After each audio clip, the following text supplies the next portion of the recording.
शिवबाच्या मावळ्या. सर्वप्रथम इथं उपस्थित जिजाऊंच्या लेकींना, शिवरायांच्या मावळ्यांना आणि शंभूराजांच्या छाव्यांना या छोट्या मावळ्याकडनं सप्रेम जय जिजाऊ जय शिवराय. 19 फेब्रुवारी 1630 शिवनेरी किल्ल्यावर माझ्या राजानं जन्म घेतला. तो असा राजा यशवंत, वर्धवंत, सामर्थ्यवंत, कीर्तिवंत, जाणता राजा, निश्चयाचा महामेरू, बहुत जनासी आधारू, अखंड स्थितीच्या निर्धारू, श्रीमंत योगी, श्रीमंत योगी, श्रीमंत योगी. माझा आजचा विषय आहे शिवरायांचे गुणवैशिष्ट्ये. अहो, शिवरायांचे अनेक गुणवैशिष्ट्ये होते असे म्हणण्यापेक्षा त्यांचे जीवन एक वैशिष्ट्य होते.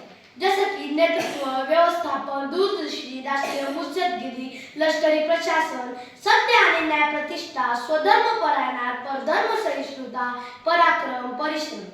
हो, राजा कसा असावा, राज्य कसे असावे, राजाचे कर्तव्य कसं असावं, नीतिमत्ता कशी असावी, या सर्व गुणांची मूर्तिमंत आदर्श म्हणजे माझा राजा होता, जो परस्त्रीला माते समान मानत असे.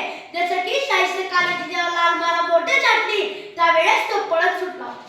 त्याची बहीण आली आणि त्याला म्हणू लागली, हुजूर कदम हो गया, हुजूर कदम हो गया, वो शिवा मेरी बेटी को उठा ले गया, वो शिवा मेरी बेटी को उठा ले गया. तेव्हा शाहिस्ते खान त्याच्या बहिणीला म्हणतो, चुप कर पगली, पगली चुप कर. शिवा किसी की उंगली चाट सकता है, किसी की गर्दन बांध सकता है, पर ये शिवा किसी गैर औरतल्या लड़की पर हात नहीं डाल सकता. एवढा आत्मविश्वास माझ्या राज्याबद्दल त्यांच्या शत्रूला देखील होता. आजकाल महाराजांसारखी दाढी राखणं, चंद्रकोर लावणं आजकालची तर फॅशन होऊन लागली.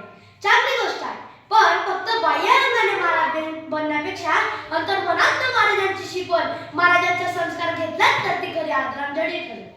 उत्सवांसाठी, मिरवणुकींसाठी महाराजांनी कधीच जन्म घेतला नव्हता. त्यामुळे महाराज